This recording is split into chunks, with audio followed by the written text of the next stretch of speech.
Hi, everyone. Welcome to A New View. I'm Shira, and I'm here with Lee, Juji, and Kim. We are four friends, speakers, and professionals from different cultures, backgrounds, and age groups coming together to offer healing and inspiration. So we recently came across an interesting phrase: rejection is protection. You can either look at rejection as the world is out to get you, or you can look at it as the universe has your back. The first way, stressful. The second way, peaceful.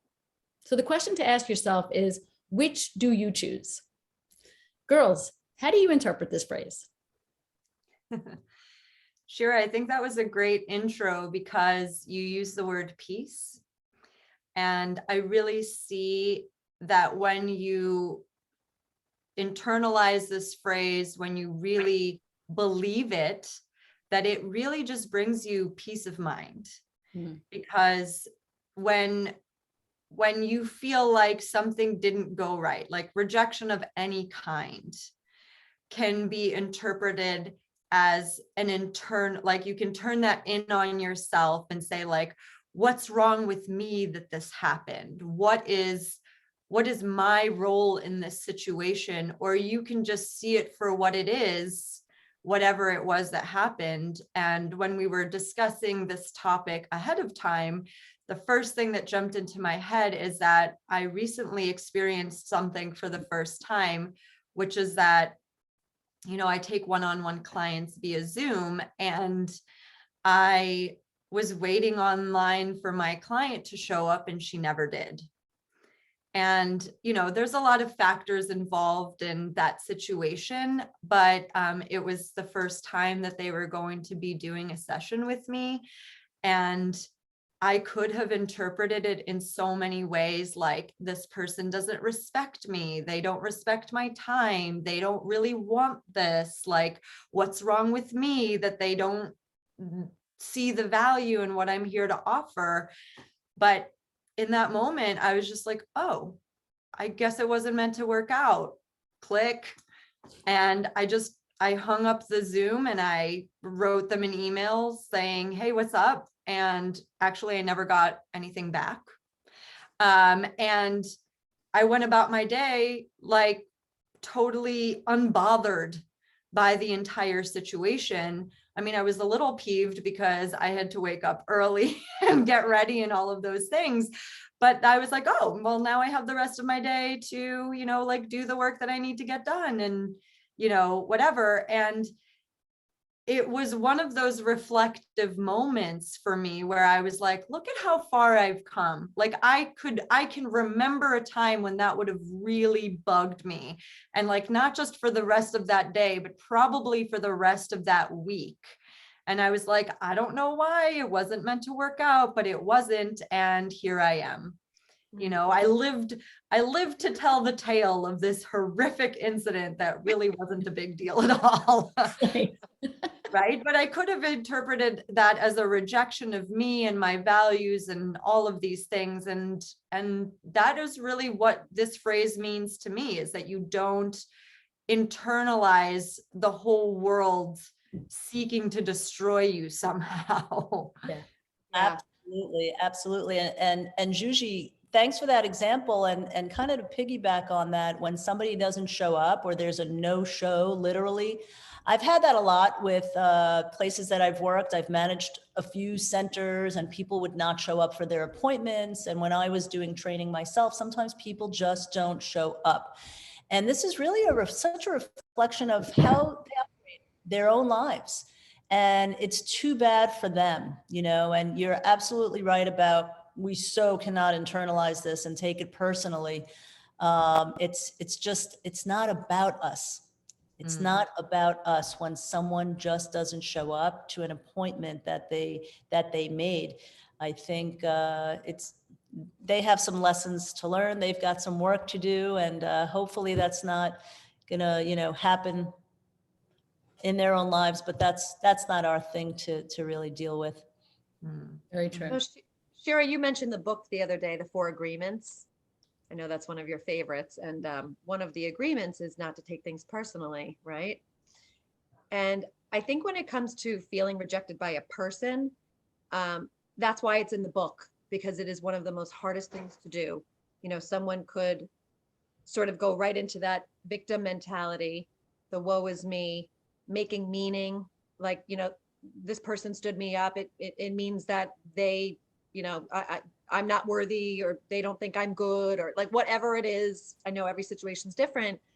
But when it comes to like things not people related, for example, you guys know I went to Ireland recently to visit my sister, and I couldn't get on the plane.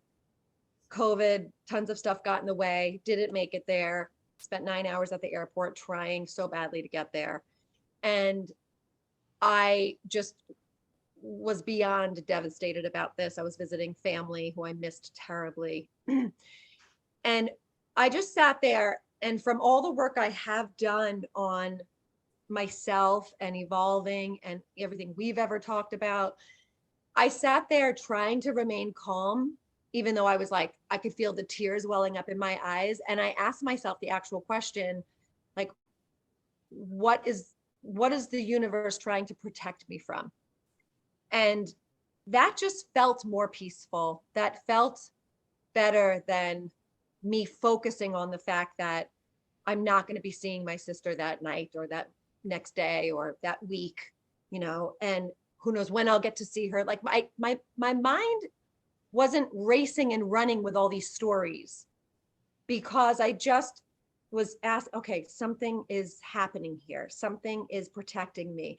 I don't know what it is. And I think sometimes that's hard too, is not knowing, because sometimes you could be in a situation where like 2 years later, you're like, oh, that's why oh, thank God that happened. And you could be grateful for it later. But when you don't know, it just feels crappy.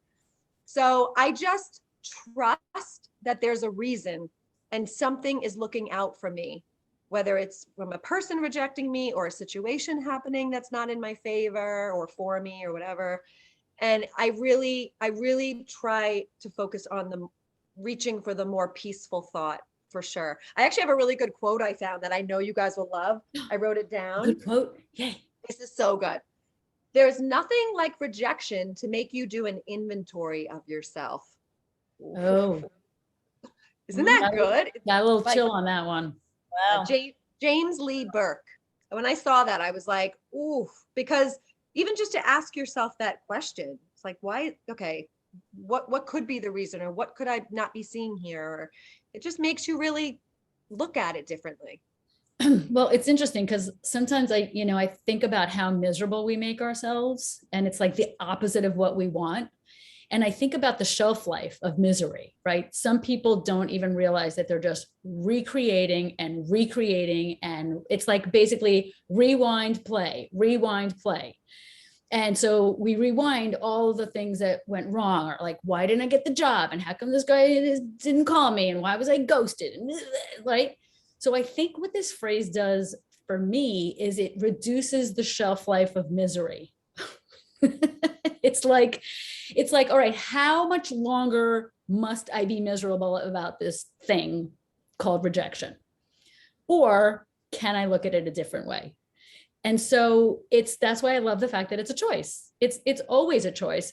And I remember I've gotten laid off from jobs a few times in my life. And I remember the first time it happened to me, my ex, who I was with at the time, who happens to have a fantastic sense of humor. And, we had a lot of really good times together. But I remember I got laid off, and he said, that's okay, it'll make for a better book. And we always used that phrase many times when crap went down. It was like, it'll make for a better book. So P.S. I ended up writing a book, not about that, but I that phrase sort of stayed with me. It's like, okay, so it happened. Shira, Yeah. that's so funny, because for as long as I've known, I've been saying to people, and people say to me too, it's like this thing in my family. Well, it's a good story. Like, because it is, it's like, you're telling me the story. We're having this really fun conversation, about this thing that happened, but like, it made for a good story. And there are some, One day we'll laugh about this, Right. So many ways to approach it. So many ways to approach it. And I feel like one time I heard, the phrase, you can shift on a dime. And I think about that often when I'm in a predicament like that, in a yucky situation, or there's some kind of like a feeling of I take something personally. These days, it doesn't take much for me to like get into, okay, how am I going to shift down a dime, right? How? Should I look at it as funny? Should I look at it as just a better story? But these days, it's enough for me to think of that phrase, shift on a dime, Lee, and I know where to take myself, It can be a different place every time, but like, okay, there's a lot more to this, and it doesn't need to be like this, and it doesn't need to mean that. It doesn't need to mean anything. Yep. So, And you can also, like, how I say sit with the shit? Like, we don't want to like prematurely get over something, right? But there is a point at which, and I've seen my daughter do this, right? Sometimes some really crappy thing will happen and she'll be really upset and she'll just sit there and she's just like, and then almost out of nowhere, she'll just be like, okay, I'm done. I'm done mulling that over. Let's go do this. And I'm like, that's the power of our mind. Our powerful minds will keep us there or it will release us. It's amazing. Yeah. I feel like actually that my first thought, not only was I like proud of myself that I wasn't brewing and stewing in the like disappointment of my client not showing up, but I was like, what is the lesson here? What am I here to learn from this situation? Because what had happened was somebody had bought this session for somebody in their family. So it wasn't even like a direct client. And I was like, I always sort of knew internally that wasn't something that I recommended, because people need to want to get it for themselves. And so obviously it wasn't a priority, but it wasn't a priority to such degree that it had been a session that was rescheduled 3 different times. So I already had sort of a preconceived notion of like the priority level of this session. And I was sitting there going, you know what, next time somebody reschedules, like not once or twice, but 3 times, like that's when it's time for me to reach out and be really clear with them and get an understanding of like how, like, do they even want to do this? Because you have to choose that for yourself. Nobody else can choose it for you. And, it's not about whether or not they're wasting my time or anything like that, but like, how are they going to interpret the situation? And so I just kind of like, I sat with that for a bit and I was like, yeah, I'm not going to let it be this casual thing in the future. I'm going to like make some moves about that. Not to say that I sat there and beat myself up for why I didn't already do that, because that's a very easy place to go to. Like, oh, I should have freaking emailed her. Like, why didn't I do that? And this, that, and the other thing. I was like, oh, there's a lesson to be had here. Cool. Okay. Check. And really it's because it had never happened to me before. It just like never occurred to me that situation would arise. And then it did. And I was like, oh, lesson learned. When you know better, you do better. So that today. So that's actually happened to me a lot in the past.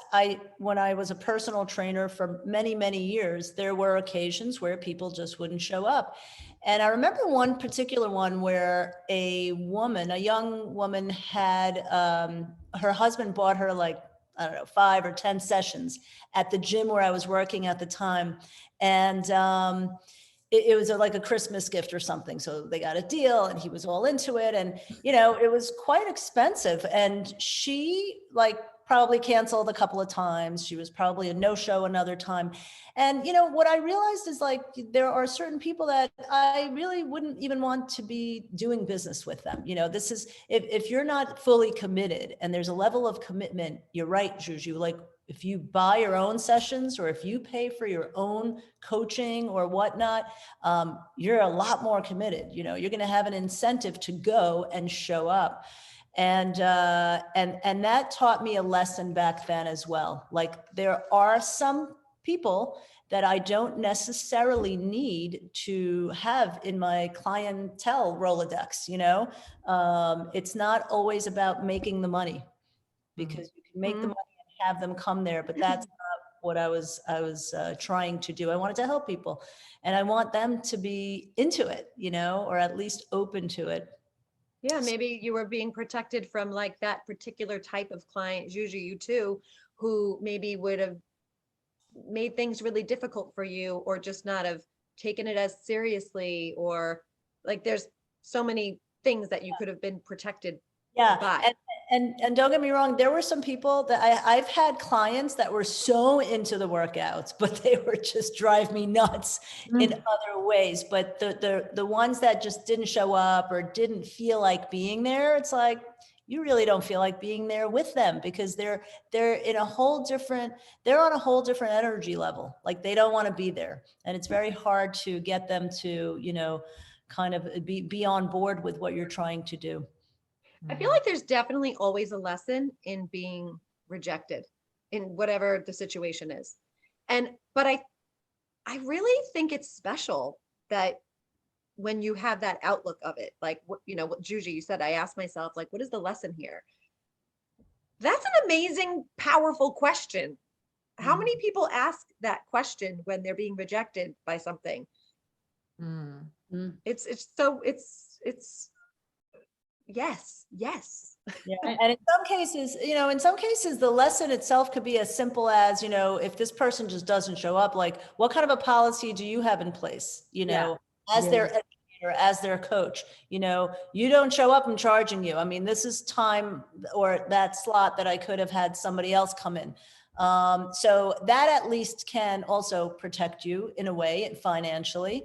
But yeah, you have to have certain things in place in order to make the whole thing work. This is so interesting to me because there are so many facets of this concept. Like all of a sudden it dawned on me, like when I was raising my children, there would be times where I felt like I kept saying the same thing, you know, like the nudgy mom or like the pain in the ass mom. Not that I would not say that embodies me, but there have been times where, and I remember when we got the dog, the trainer said, only give the command once.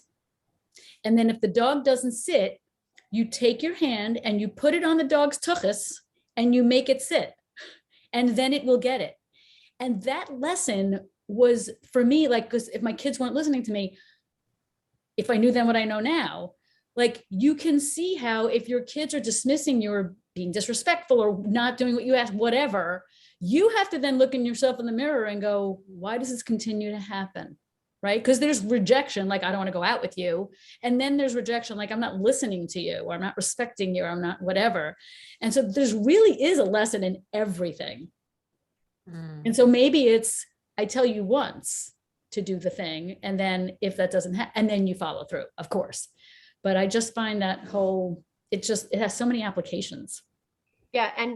And also I've seen in my own life how if I want to sometimes get from A to Z, how it's like this, and I don't always like the rejection that's coming, that things I want that I'm not getting, and then I end up here, and then all these U-turns. But at the end of the day, I can look back and see my path, and even though it's all over the place, I needed to learn all those lessons along the way for me to get to Z and be there and do it successfully, or, you know, whatever it is. But Right. it's like, yeah. Yeah. And I was going to say, and it's the handling of it. How are you handling it today as opposed to before? That's making your line a little more, you know, equal or balanced. Yeah. It's like kicking and screaming. Right. With more ease and less control and less resistance. And yeah, it's a journey. Yeah, it's like funny. It's like rejection is protection of your peace of mind, like protecting your peace of mind. If I always told my kids, like, your peace is, it's on you if other people steal it from you. It's not theirs for the taking. You let them take it. So if you allow rejection to rob you of your peace, you're not protecting your peace. I love that. Well, and like there is something to be said for when you're looking for the lesson in the thing, you can find the lesson and take responsibility for it without beating yourself up about it. Like, just because I didn't do this perfectly doesn't mean there is like something overall wrong with me. I can take responsibility and say, hey, I am partially responsible for what happened just now. You know, like there are some times when literally there is nothing you could have done differently to get a different result. And then you can just peacefully walk away and say, oh, you know, guess it just wasn't meant to be. But when you can see that you had some part of what it was that this answer was, there's such peace of mind also in just realizing like, yeah, I could have done things better. Okay, I'll know for next time, instead of like, oh my God, I made a mistake. And then you have this like total martyr meltdown of like, oh, I never do it right. Like I'll never get that. No, like that's what life is. It's just a series of redirecting and, like Kim said, getting from point A to B. And like, we don't know how people get from point A to B. We don't see that process. We just see the end result and we assume that they just boop. And it's never that. It's never ever that.